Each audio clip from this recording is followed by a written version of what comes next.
kita ini enggak. November kemarin itu kan kayak Sumbar sama Aceh itu kan kena banjir ya, banjir bandang gitu. Airnya tuh kayak bener-bener nyapu pemukiman gini. Di Sumut juga banyak loh longsor yang nutup akses warga gitu. Jadinya gue juga kepikiran gitu, kayak daerah kita juga sebenarnya rawan.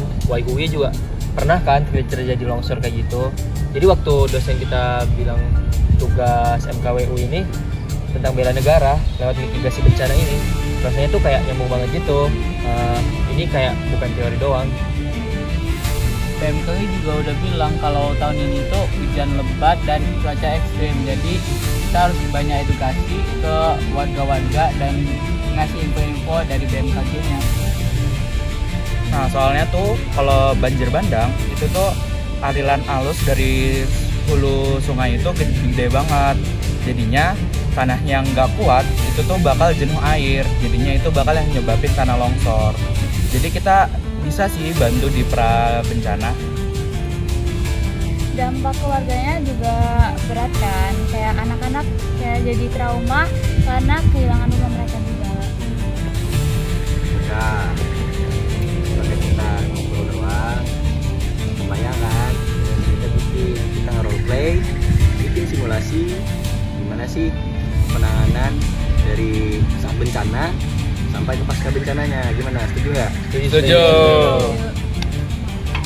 Jadi ibu-ibu, bapak-bapak, kalau misalnya ada bencana datang, kita harus siap dulu.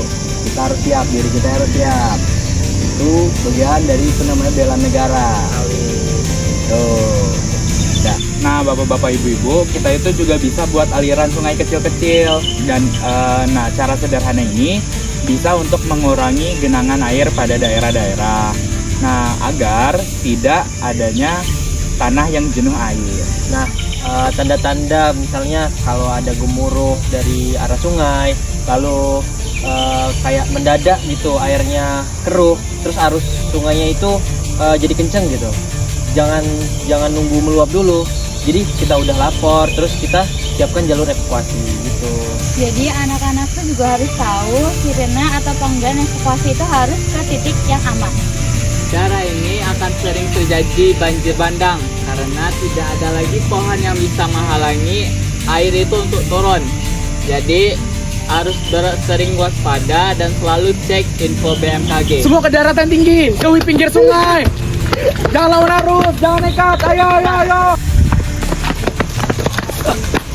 Waduh, Kiwil, gue nggak bupet 3 kali jatuh nih Kiwil. Pak, istirahat dulu biar saya bersihin lukanya.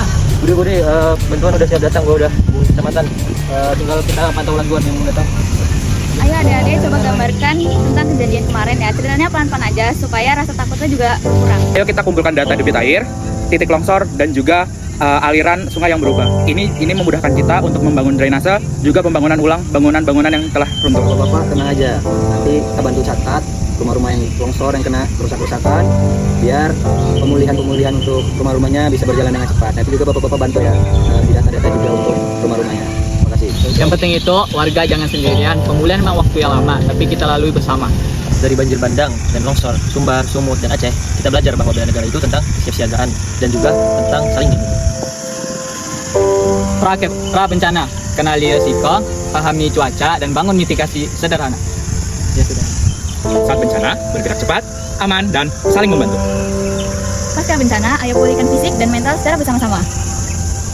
Ayo menjadi generasi yang siap, peduli dan tangguh. Karena bela negara dimulai dari menjaga sesama.